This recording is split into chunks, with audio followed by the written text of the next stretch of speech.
Welcome back to America's Firehouse Chefs. Let's get back into the kitchen at Boise Fire Station 7 with today's Firehouse chef, Brian Martin. He's cooking up a delicious feast featuring wild elk steak. Remember, we're shooting in an actual firehouse where a call could come at any time. So, Brian, we're going to make the hunter sauce now. Yes. All right, what do we do? What we have are some of the ingredients that we'll prepare for the sauce. And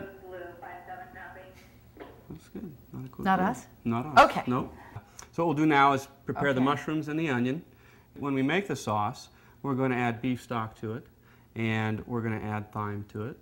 And if we weren't in a fire station where we could have alcohol, we would add some red wine to it. And that adds a lot of depth to your sauce. When you do sauces with wild game, it makes it very rich, very wonderful. Excellent. And the rest of the ingredients will just go into the broth as we cook it. We've gotten started on the hunter sauce, and now it's time to prepare the dessert, which was a new challenge for our Firehouse chef. There are times when I make something that is absolutely inedible, and it just, I'll put it together and taste it, because I do experiment and taste it, and it's like, oh my gosh, what was I thinking? But then there are those times when I put something together and it's like, wow, this is good. This really worked. And one of the things is the sourdough biscuit dish that we're doing tonight. It's a dessert. And I was told by a number of firefighters who are sourdough experts that can't do it. Won't be possible. And I think I made it. Yeah, that was a challenge. You don't bring a challenge onto a firefighter, because he's going to try and meet it. So once we get our dry ingredients in, we take and mix those all together. And then from here, we take our lard, and actually we're going to be using vegetable shortening, and if you would, it's in the freezer over there. And I like to freeze that and get it cold, because that helps to keep it kind of together.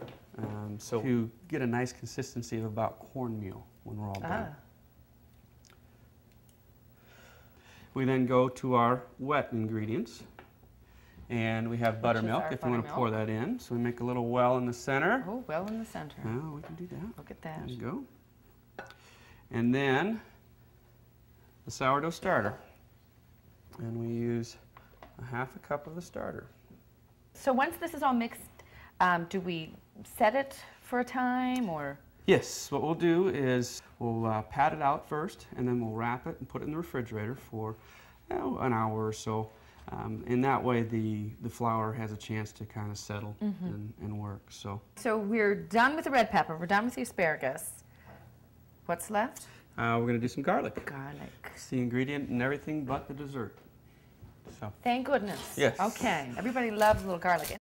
So Brian, now that we have prepped everything, let's start cooking. What are we going to cook first? Well, first thing we'll start with is the sauce. We want that to simmer for a little bit to let the flavors meld into each other. So we'll need some butter. Is that us? We'll see. Transport should be right over here. We'll see if they ring us out.